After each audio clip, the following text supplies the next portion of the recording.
What is up, Steelers Nation? Thank you so much for jumping on to another episode of All Steelers Talk. I'm Noah Strackbein, joined always by my main man, Steven Thompson. Find us on youtube.com/All Steelers Talk and subscribe anywhere you get your podcast. The Pittsburgh Steelers, they have had themselves a week after plenty of criticism on both Mike Tomlin, Matt Canada, Kenny Pickett, everybody included. They ramped things up. They said, we're putting the pads on this week. Practice is going to be tougher.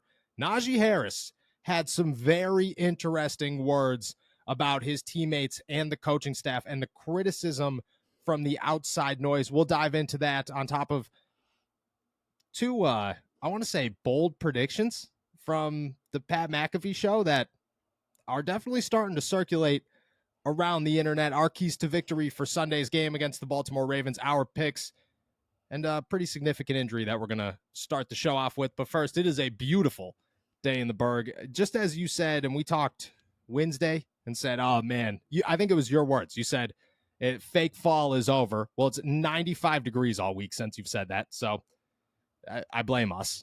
How you feel, my friend? I feel good, man. This is an angry week. Everyone's mad. Yes. Everyone's man ball. It's we're getting fierce again. We're playing with authority again. So don't know how you can't get fired up listening to that stuff. The Steelers are bringing back bully ball, and so you got to embody that. You got to embrace that. I like it. Bully ball is a real thing. We'll see what happens. Bully ball. It's a bad week for the Pittsburgh Steelers to be playing bully ball just because they are nicked up, and they're nicked up bad. Not only Kenny down, but he has practiced fully, which is huge, and he anticipates playing on Sunday. I think that at this point he's playing on Sunday. The progression from him walking in the locker room went from no brace to like a brace that kind of looked like a compression brace, like it was just like easing the inflammation and stuff that was going on in there, to a full like leg sleeve type situation. And then the last time he walked in the locker room, it was just a calf sleeve. So at that point, I think tomorrow's just socks. I think everything will be fine. I expect him to play on Sunday, but they're dealing with injuries. Broderick Jones going to make his first start. Daniel Jones isn't looking like he's going to play either. You got serious questions on the offensive line. Now a very significant injury for the Pittsburgh Steelers. Alex Highsmith pops up on Thursday's injury report with a groin injury, did not practice, came out of nowhere. I mean, alarming. How concerned are you with the injury? How big of a blow is this to the Pittsburgh Steelers, especially against the Baltimore Ravens? I was pretty concerned when I first saw it, like 20 minutes, half hour ago. But I think I've kind of talked myself down a little bit from it. For something to pop up like this so late, even though he didn't practice, this doesn't give me a whole lot of concern. I don't know how much he could have been doing at practice that would have really significantly set him back in a certain way. So I'm still kind of keeping him an optimistic posture on it. I think he will end up playing. He probably won't practice for the rest of the week, quite honestly. But I think he'll still be out there for Sunday's game at 1:00.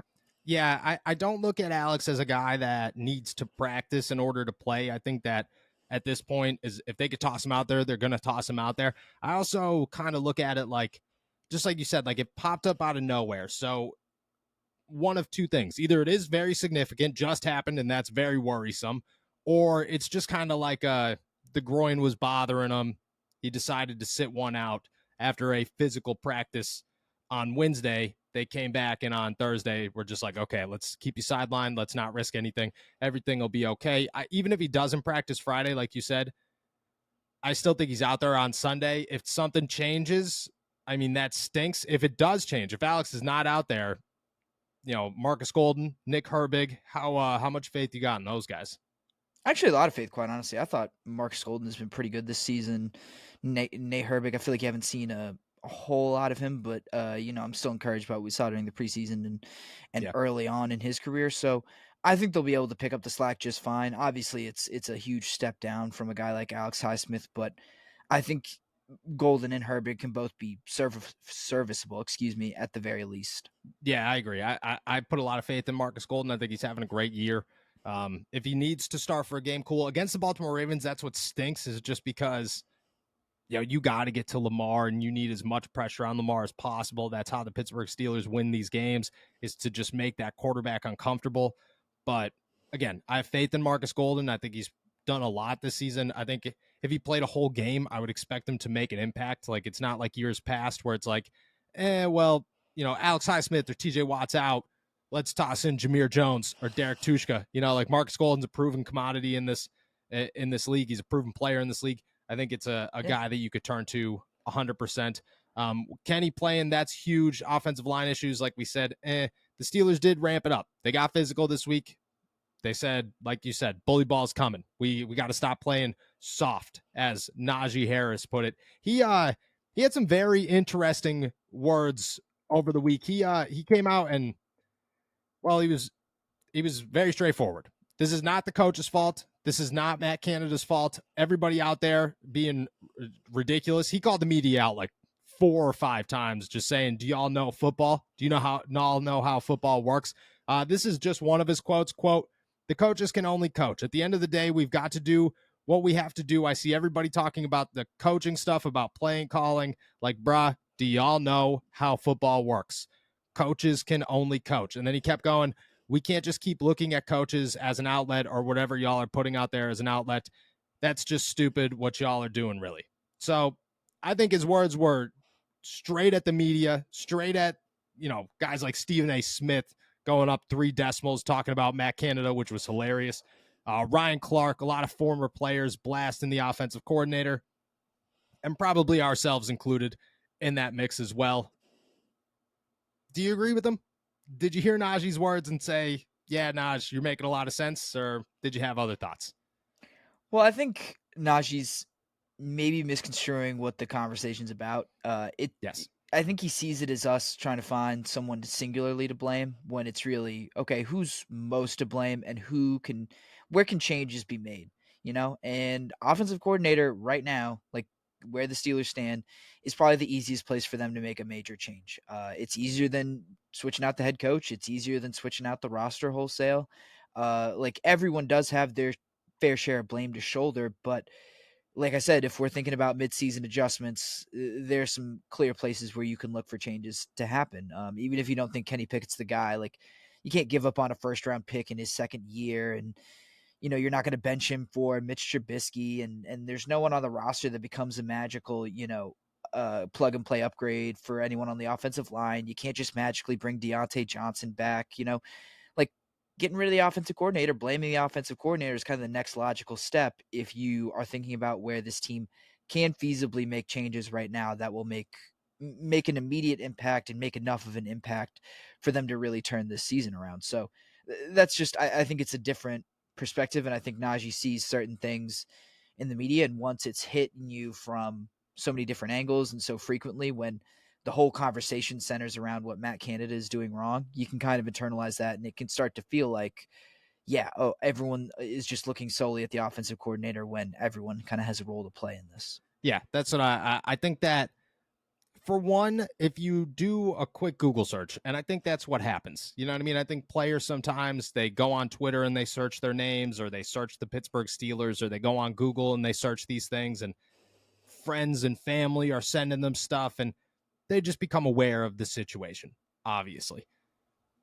I mean, especially in Pittsburgh. I mean, they got ESPN on every channel. I mean, I don't know how you do that. I don't know how you walk through that facility and watch these guys just bash your offensive coordinator and say, yeah, we're going to leave that on. But they do.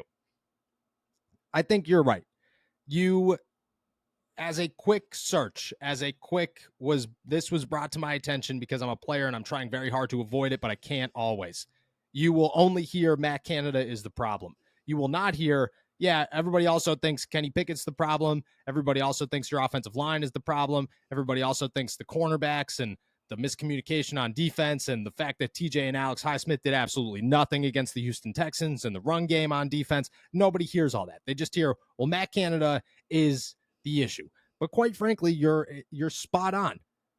When a team is struggling this bad, you cannot fix everything. And if it is the players, you certainly can't fix everything. You can't look at the entire roster and say, well, we're just playing soft and we all stink and that's the issue. Because if that is the issue, I mean, that is as concerning as it comes, but that also is a direct reflection of the Pittsburgh Steelers coaching staff. Why is it week 4 and you guys have to have awful performances for 4 weeks before you have a sit-down meeting and spark whatever fire you could possibly come up with, and then all of a sudden you're going to play good again. Why does that need to happen? Why can't it just come into the season and everything be good? Like, what happened to the mojo after the preseason? Why do you need padded practices in week 5 because you aren't playing physical in a franchise that prides themselves on physicality? Where did you lose that? It's not the players that lost that. It's not the players who are going into games and saying, well, we're not physical because this isn't a physical game. No, it's direct line of coaching. Mike Tomlin said it himself. He said, when you are playing this bad, the first thing you have to do is look at coaching and how coaching prepares your guys. Yeah, the players might be an issue. And if the players are an issue, and I think that they are, like, I think a lot of these guys are just not hitting the mark right now. But it is the coach's fault when players play this poorly. And the easiest change is not to fire Mike Tomlin or anything. It's to make a change at offensive coordinator because, well, that's the guy that's supposed to get this offense rolling. And for 3 seasons now, he cannot. And for 3 seasons, it's not the players. You know what I mean? Yeah, absolutely. And look, you can blame players, for a bad game or dropping you can blame players, I think, easily in small moments. But at a certain point, when players start to play badly for so long, when the performance on the field is not lining up with your expectations for an extended period of time, then you have to look at the coaching. Then it becomes a much bigger conversation, and then it falls on the guys who control the big picture things, and that is the coaching. And that's been the case here. It's not just one game. It's not just an attitude adjustment that's needed. There's something structurally wrong with this team, and so that's why you look at the people who control that structure. Yep, that's all you can do. Either you look at it 2 ways. One, either your coaches do not have you ready to play games, or 2, your coaches are not capable of developing you properly. Either way, that is a huge issue, and one that falls directly on the line of you need to make change. That being said, I expect this weekend to be a complete turnaround. I expect the Pittsburgh Steelers to be the Pittsburgh Steelers and do exactly what they did last year and just come in here and beat the Baltimore Ravens. And everybody for 1 week again is like, oh my gosh, the Pittsburgh Steelers, they're back. This is it, blah, blah, blah. But at the same time, and that's just the media, I think the fans are well aware that is just as BS comes, and that's just a 1 win. This is what the Pittsburgh Steelers are type of situation. But it's a tough place to be. I also fully anticipate, and maybe I'm alone here, but man, dude, I think the Fire Canada chants are going to be right from the jump, and I think they're going to be loud. I think they're going to be 10 times worse than they were in week 2, and I think they're going to be I think the Pittsburgh Steelers could be up 20 points. I still think you're going to get Fire Canada chants. So do you think it's first drive, because usually it's they go 3 and out in the first drive and then they start? Do you think that's No, I think the first time, if I had to guess, I think the first time they take the field offensively, the first thing that the fans start to chant is Fire Canada. I don't even think they allow them to get a playoff, just because I think that that's how loud the message is right now. I think that you sent it to the group chat last night. A pro wrestling event had a Fire Canada sign in California. In California. 3,000 miles away. Yeah, we're nowhere near Pittsburgh, and fans are just doing everything they can to tell the team, get rid of Matt Canada, and the Steelers are not listening. And I don't think the Steelers should listen to the fans on everything, but I think the fans have every right to sit there and say, well, man, we are going to make it known. We are not going to stop, and social media makes everything worse. And the fact that everybody is well aware that everybody else feels the same way, it's going to be relentless. I really do think it's going to be relentless. I was listening to a podcast maybe last week or something. Oh, no, it was after the Browns game. It was after those that first round of big Fire Canada chants. And someone pointed out, it is so rare to have a fan base this big that, first of all, knows who their offensive to have that many people actually know who your offensive coordinator is. Oh yeah.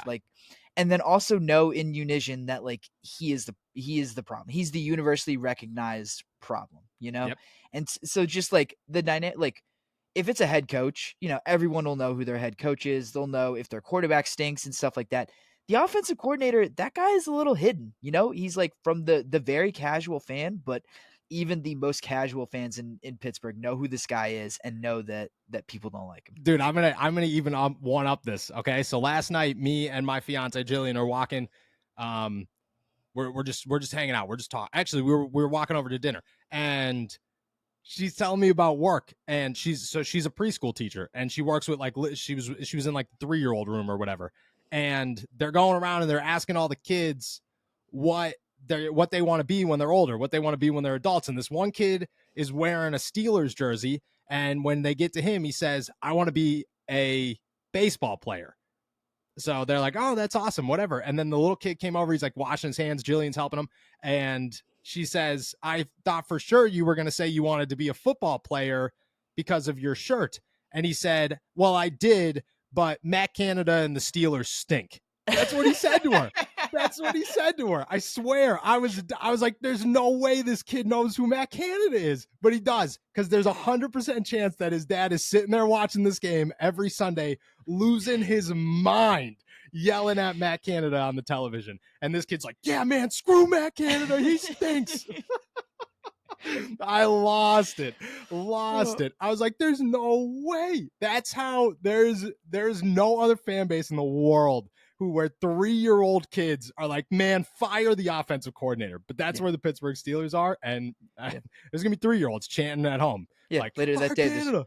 Who's like, that 3-year-old's like, "Matt Canada's not using the middle of the field enough, man. He's not using Jalen Warren properly. I've had enough of this." He's completely surpassed Mike Tomlin. If he said Mike Tomlin, I'd be like, all right, that's fine. If he said the Steelers stink, fine. But like, dude, my fiance Jillian barely knows who Matt Canada is. Like, as very rarely do I talk about him like in just casual conversation. And she was like, I knew as soon as he said it, I knew who he was, just because I could put 2 and 2 together. I was like, wow, that is incredible. So Sunday, yeah, it's gonna be rough. It's gonna be as bad as it gets. And I mean, to a degree, I'm like a little bit like, I want to see what they bring. I want to see what the fans could come with. I'm morbidly curious. Like, that is, yeah. We'll see what happens.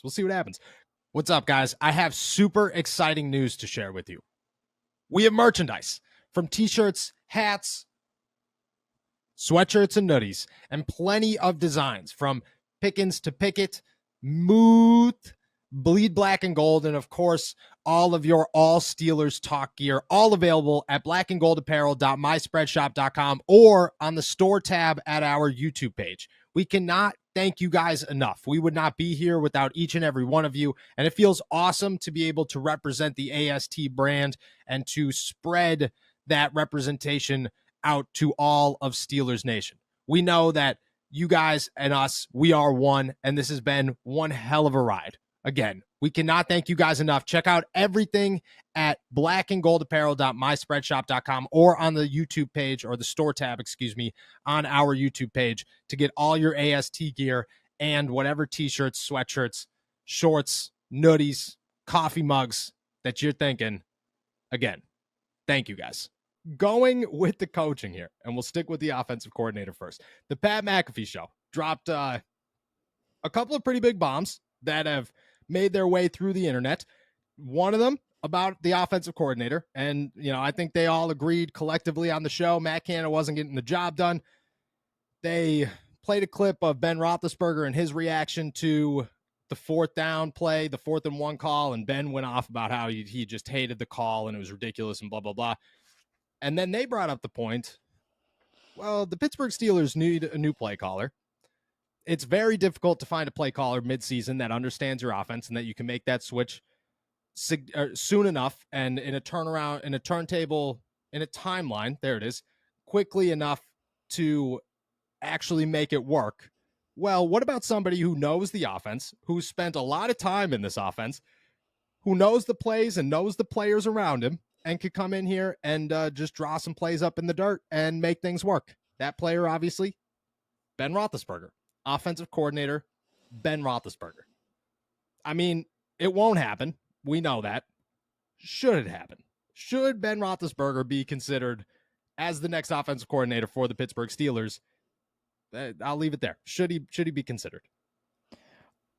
No, I don't think so. This, I don't know. This feels like a really kind of half-baked idea that they came up with. And like you said, it's not going to happen, but I would go with like how do I put like I would go with someone a little more, I would say, forgiving, because Yes. I don't know, because I think part of this is also you'd be bringing in Ben to kind of mentor Kenny a little bit, Yeah. and I don't know if Ben wants to do that. I don't know if Kenny wants that. I don't know if anyone really wants that. That would be because Kenny would make a mistake and Ben would be like, "Well, why don't you just like do it better? If I was on the field, I would have just done it better." Give me a helmet. I Yeah, still got it. right. And so I think going from, I mean, people complained all the time that Matt Canada like hasn't proven himself as a play caller at Yeah. a lot of levels of football. I mean, he's had a couple good years here and there at certain stops in like college, but they haven't been overwhelmed by his experience and his record. I don't know how a guy with literally no experience would make anyone feel any better. And I don't know. I'm still a little wary of Ben Roethlisberger, Pittsburgh Steelers coach, in kind of any capacity. I think he could be a fine like advisor or something like that Yeah. eventually, but right now I'm not so sure. Yeah, it's way too soon, in my opinion, to say, "Hey, come on back." And not because like you shouldn't welcome him back. You should most certainly welcome him back. But that's the thing, is that like he's still way too high in the praise of the Pittsburgh Steelers that you don't want to ruin that. You know what I mean? You don't want things to get sticky. You don't want a situation to get ugly. It'd be very difficult for Mike Tomlin and Ben Roethlisberger, in my opinion, to go from player coach relationship to coach coach relationship and essentially boss coach relationship. Like that I think that would be very difficult. If he does stink, which there's a 50-50 shot he stinks, that's worse. You don't want that to happen whatsoever. And just like you said, like who Ben was and what made Ben so magical was Ben Roethlisberger. Like he was a totally different quarterback than any other quarterback in the NFL his entire career. The guy made plays that other quarterbacks could not make. He was like, that's why he's a Hall of Famer, because he was special in his own way. Like he was Ben Roethlisberger. To come in here and say, all right, Kenny, you're going to develop at the same time. I'm going to call plays. I'm going to make it. Like, I think he can make everything work. I don't know if he can make Kenny Pickett work. I don't know if he could design an offense and have the thought process of making it an offense that Kenny could fluently work in and succeed in right from the jump. I think in 5 years, if Kenny Pickett turns into like an all pro or a Pro Bowl or whatever, I think Ben Roethlisberger can make this offense ridiculous. But, a quarterback who right now has a little bit of the yips, who's struggling in almost every facet of the game, tough to say that somebody could come in here and say like, all right, we got it. I can make things happen. I just don't. I think it's a gamble. That's not worth it. That's definitely, like, you don't want to hurt that relationship. But at the same time, like, if they did move on from Matt Canada, if the bye week came and things got worse and they were like, we're done, I think he's like the only option you have outside of Mike Sullivan to be like, all right, let's see what happens. Yeah, maybe. I don't have that candidate list in front of me. I also think like I don't know. Ben didn't really have a reputation as like a scheme junkie or anything, right? Like when he No, was a well, player. he was a draw plays in the dirt type of guy. Yeah. Like he was so, and that always like posed the question of like, just like you said, like, is he a scheme? Does he understand everything, or was he just like, all right, well, I know, like I could design the play. You know what I mean? Because there's so much more that goes into it. Right. Like sequencing is a big thing too, and I Yeah. don't know if that ties into.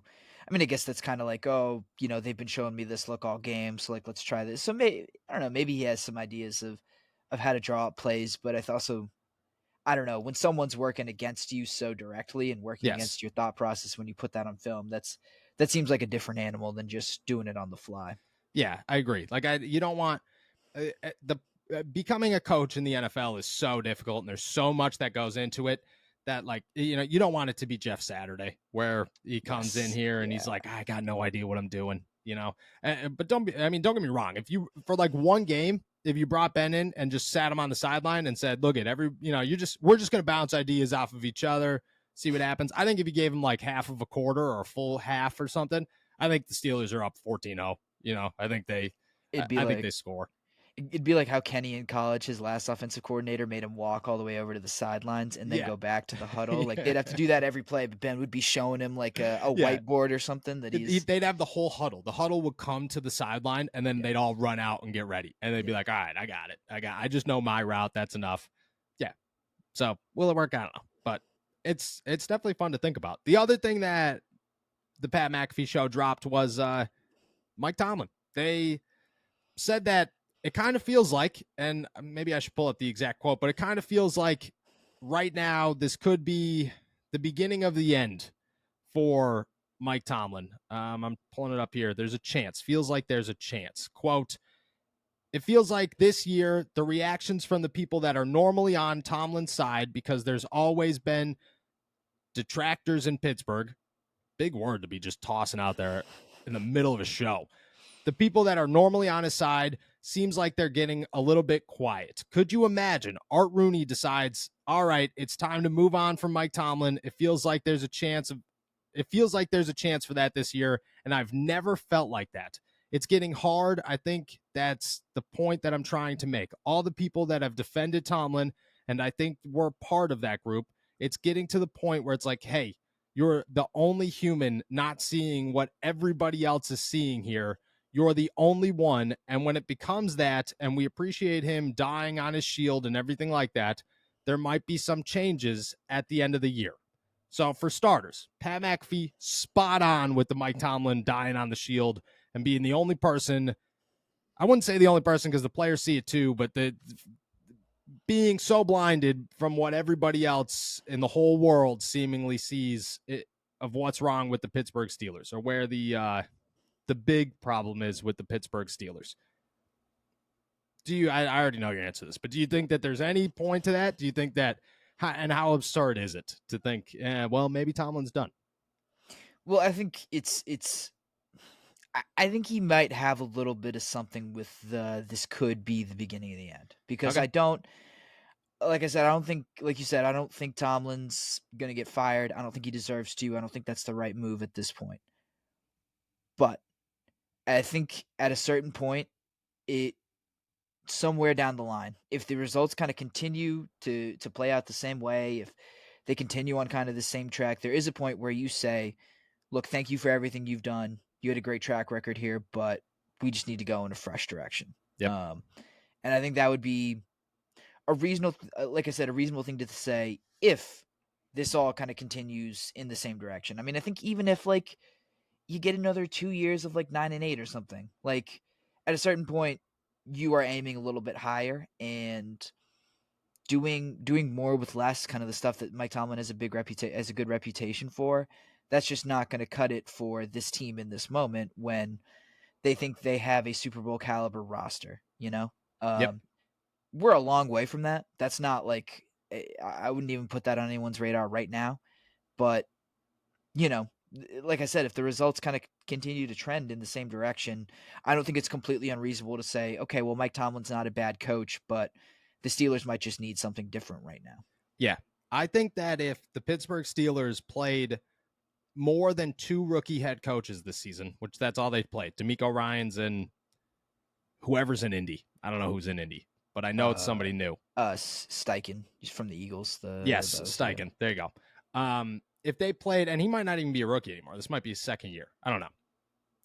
If they played more D'Amico Ryans, if they played more of these very young, new, brand new head coaches, I think that, and they put on the performances that they had against the Houston Texans, which like is almost like expected. I think that conversation has like an actual some legs. Point to it. Yeah, it's moving a little bit. You know, the ball is rolling. But the fact that you're going to go up against all these old head coaches and you can't have that conversation week after, like you could have it after Houston. After Houston, that conversation needed to be had of, well, D'Amico Ryans is a brand new coach. He's 3 games into his NFL career, and he just smoked Mike Tomlin in every facet of a game. His team was 100 times more prepared, and his players and his game plan was 100 times better than the Pittsburgh Steelers. If that happens in Indy, you have a whole other conversation again. Okay, well, this just happened again. If there were more of those, I could see that conversation having some traction. And you saying, okay, well, like all these fresh young coaches are out coaching Mike Tomlin.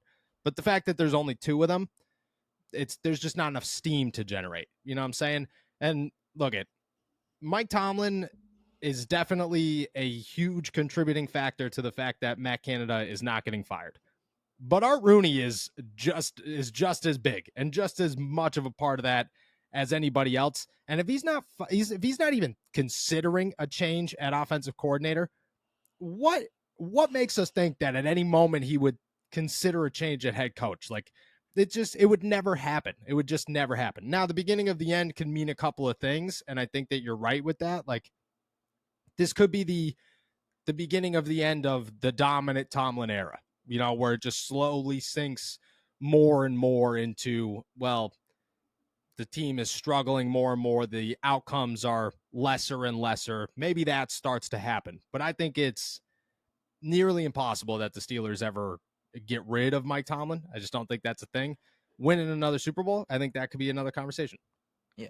And I think it could be a lot like, like Andy Reid with the Eagles. Like, yes, like they could move on from Mike Tomlin, and Mike Tomlin could still be a good, capable coach that goes to another team and builds them up into a great spot. And I think that's certainly possible, just as it's possible that everyone might need to move on. This just might be a stale situation. So yep.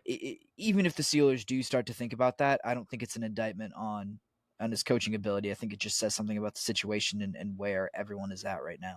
Yeah, I agree. Stale is a really good word. Like, sometimes things just run their course, and it is what it is. It is what it is. All right.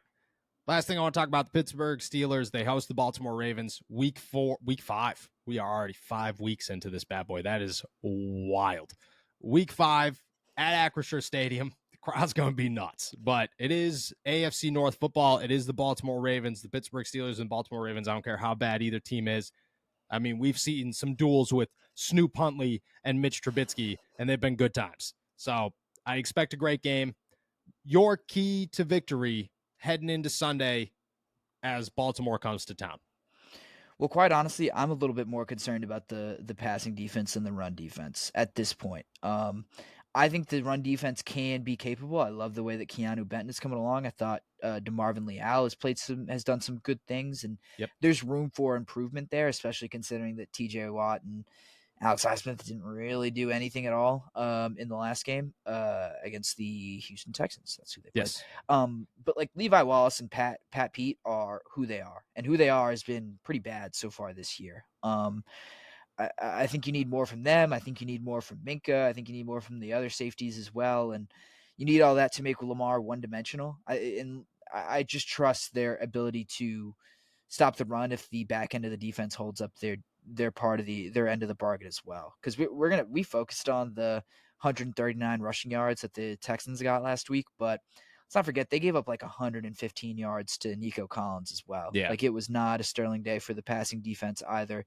CJ Stroud looked real comfortable, so that's on the defensive line as well. But like, I think you need more from these receivers or from these defensive backs to be able to hold up in pass coverage, and I think that's what I'm going to look for a little bit more. Yeah, I like that. I agree. I think it needs to be a big day from Patrick Peterson and Levi Wallace, and maybe get a guy like Desmond King involved. And look, you got to put Joey Porter out there at some point and just see what you got in him. I don't even know if you're going to get anything, but it just feels like, man, dude, just give him a shot. Just play him and see what you get out of him, because what you're getting right now, not good enough. I'm going to stick with the defense, but I'm actually going to go the other side and say it's the run defense. And I'm not like, I think the pass defense is huge. I'm going to kind of stick to one name, Braden Fehoko. I think it is Braden Fehoko time. Terrell Austin said today that that Braden Fehoko is, I forget what he said. It was like, you create Braden Fehoko for these games. Like, that's the type of game you create a Braden Fehoko for. I think you plug him right in the middle. And I love Montravius Adams. I think he's having a great year. But I think you plug Braden Fehoko right in the middle and you say, okay, look at worst case scenario, they ain't moving. Like they're not getting 2 yards. They're going to have to figure out other ways to go about it. Force Lamar Jackson to try and attack TJ Watt or try and attack Alex Highsmith with his legs. See how that works, because I could guarantee it's not going to work out in your favor if you're Lamar Jackson. Give up the middle of the field or shut down the middle of the field and force everybody outside. And if you could do that, if you could dominate just right in that A gap, I think you do a lot of good in trying to shut down this offense and shut down guys like Gus Edwards and Lamar Jackson and Patrick Ricard and all those big bodies that, like you might not do the damage that a Zay Flowers or a Odell Beckham Jr. or Mark Andrews is going to do, but you're going to make life so much more difficult if you are successful running up the middle for the defense. And if you could shut that down, boom, like that. Now you're a run heavy team and you got to decide where I'm running the football, and you got to pick Alex Highsmith, TJ Watt. I'm not in favor of either of those guys. So I'm saying Braden Fehoko is my key to victory this week. Yeah, I like that. I'm a big Braden Fehoko guy. I love his ability to just kind of eat up space in the middle there. I think if you plug Braden Fehoko in there and he does what he's supposed to do, which, like I said, just eat space up, plug the middle of the defense, that opens up a lot of opportunities for TJ Watt and Alex Highsmith to really get active, and increases your chances of making Lamar Jackson one-dimensional.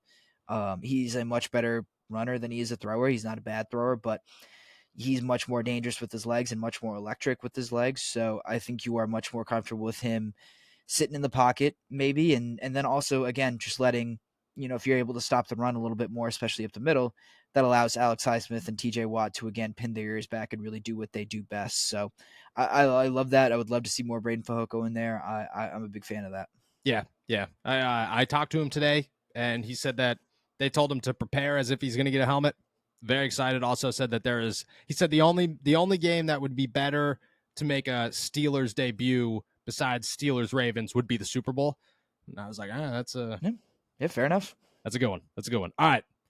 Best time of the week. We struggled mightily last week with this one. I don't even want to bring up the scores, but yeah. The Pittsburgh Steelers, 4.5-point dogs to the Ravens in week 5. I think I've already said this. I think the Pittsburgh Steelers are going to pull out a win, but we'll get to me in a second. What's your score? What's your picks here? Week 5.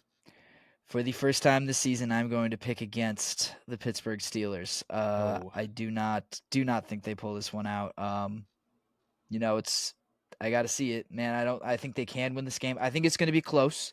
I think they will cover that 4.5, but I just have a hard time seeing how they. I have not a hard time seeing how they pull this one out, but I just don't really see it happening. They're not looking good. I don't like the injuries that they've had. I think they're going to be limited in some ways. So, give me the Ravens 17-13 this week. 17-13 Ravens. Oof. Okay. I think the Steelers are going to pull this one out. And let me be clear, okay? The part of me that knows the Pittsburgh Steelers, that has covered the Pittsburgh Steelers for as long as I have, that has watched the Pittsburgh Steelers my entire life. This is a game they win, and that is why I believe that they're going to win. This is just what they do. It's ridiculous. This is where Mike Tomlin shines his best, and it's nonsense because you should shine your best when your team is good, not when your team is bad. But that's what makes Mike Tomlin Mike Tomlin. The logical part of me says the Pittsburgh Steelers are about to get smoked by the Ravens. Like it's going to be like a 24-6 game or something ridiculous. And it's going to be the end of the down. It's going to be more of the downfall. They're going to go into the bye week. Things are going to be terrible. But I got to stick with my gut, and I got to stick. And my gut is even telling me, like, dude, you're wrong. Like that's how bad things have gotten. Like I just don't know. The part of me that is thinking logical says, there's no way the Steelers can do this twice. They already did it last year. There's no way they could do this again. But this is just what they do. I'm going to say the Pittsburgh Steelers pull this one off. I'm going to say 20. I'm going to say 20. Man. I'm going to say 23-21 Pittsburgh Steelers. I'm gonna say it's a last minute drive. Kenny Pickett puts it in the end zone. That's what he does best. Things are fine. Or it's a Chris Boswell kick to win it. Either way, this is a crunch time win. 23-21. Just enough to avoid the absolute blow up of drama that would come heading into the bye week if they lost to the Baltimore Ravens in any sense. But I do not think the Pittsburgh Steelers offense plays well. I think they just do enough to squeak by and get a win. 23-21. I feel awful about that pick. Well, the good news, About I, that pick. I I jinxed you, so I'm gonna be wrong, and we have I jinxed you, and now they're gonna win this week, so that's I hope so. I hope so. But there's also a part of me that's like, like something. Maybe this is maybe it's time to think logically instead of with my gut with these things, and maybe this will be my sign. Well, that's what I kept trying to do during the first few weeks. I was like, okay, after the 49ers game, I was like, oh, well, they don't look very good, but like I think there's going to be some regression to the mean. Week one's a little weird. We ended up getting it right against the Cleveland Browns, kept it up against the Raiders, but came crashing down to earth against the Texans. I don't know. I'm starting to think starting to think a little bit too big. I think we need to think smaller about matchups. I think that's my think less about big patterns and more about the individual situations. So that's I agree. I don't know. We'll see what happens. With that one, we're heading out of here. Thank you guys so much for jumping on to another episode of All Steelers Talk. Make sure to subscribe to us on YouTube, youtube.com/All Steelers Talk, and find us anywhere you get your podcasts with plenty of injuries to watch, plenty of updates heading into the weekend, and of course, all your game coverage. Find everything at allsteelers.com and our pick coverage at InsideThePanthers.com. I will be back on Sunday with a little walkovers. Check that out on our YouTube. And then me and you will be back on Monday. Enjoy a beautiful weekend in the Berg. Peace.